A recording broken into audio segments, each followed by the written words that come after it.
इंतजार का फल। सब्र का फल मीठा होता है। आपने इस मुहावरे को ज़रूर सुना होगा। चलिए आज हम इस कहानी से जानते हैं कि इसका मतलब क्या होता है।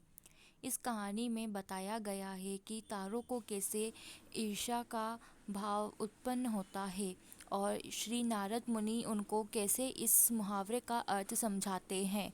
यह अत्यधिक सुंदर और प्रेरणादायक कहानी है। आप इसे पूरा ज़रूर पढ़ें।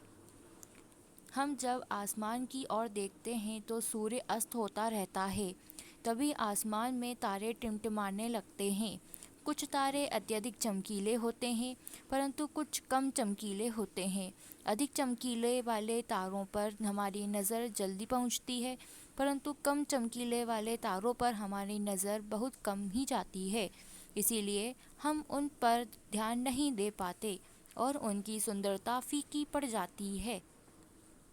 परंतु उन सब में से एक ऐसा तारा होता है जो अधिक चमकीला होता है, जिसके आने से पूरा आसमान जगमगा जाता है।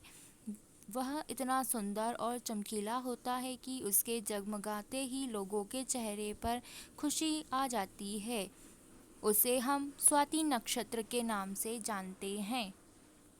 अत्यधिक चमकीला और सुंदर होता है, जिसके आने से लोग खुश हो जाते हैं। इसीलिए बाकी के नक्षत्र स्वाति नक्षत्र से ईर्ष्या करते हैं और अपनी इस ईर्ष्या की कथा को श्री नारद मुनि को बताते हैं।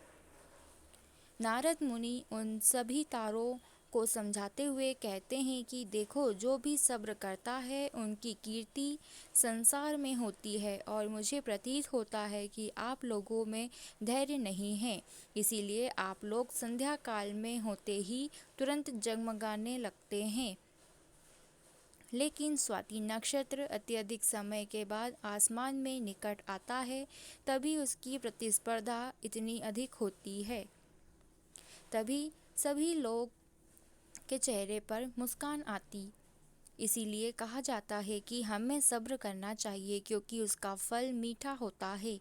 यदि तुम देर में आसमान में टिमटिमाते होते तो तुम्हारा भी महत्व होगा और तुम्हें भी लोग अलग नाम से जानेंगे।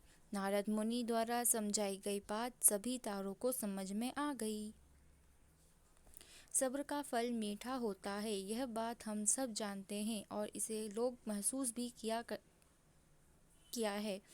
मैं हमेशा अपने कार्य को पूरा करने के बाद उसके परिणाम के इंतज़ार में उतावला हो जाता हूँ, या फिर अपने आने वाले कार्य को पूरा करने के लिए उतावला हो जाता हूँ, जिससे मेरा आने वाला कार्य बिगड़ जाता है। परंतु मुझे ऐसा नहीं करना चाहिए। मुझे सब्र करना चाहिए उस परिणाम का या उस अब आने वाले कार्य का, जिससे मैं उस कार्य को अच्छे से समाप्त करूं और उसका परिणाम भी अच्छा हो। हम जानते हैं कि जल्दी में लगाया हुआ निशाना हमेशा अपने गोल से बाहर हो जाता है।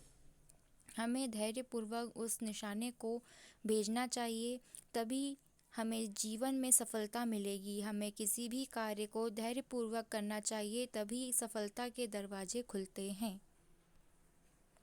धैर्य ही ऐसा शस्त्र है जो विकट परिस्थितियों में मनुष्य के मस्तिष्क का संतुलन बनाए रख सकता है और उसको आगे आने वाली चुनौतियों को से निपटने के लिए नए मार्ग को बतला सकता है। बड़े बड़े महात्मा और महापुरुषों के द्वारा भी बताया गया है कि हमें भी किसी कार्य में सफलता पानी है तो उसे चिंता मुक्त होकर करना चाहिए और सब्र रखना चाहिए। परिणाम की सफलता अवश्य मिलेगी।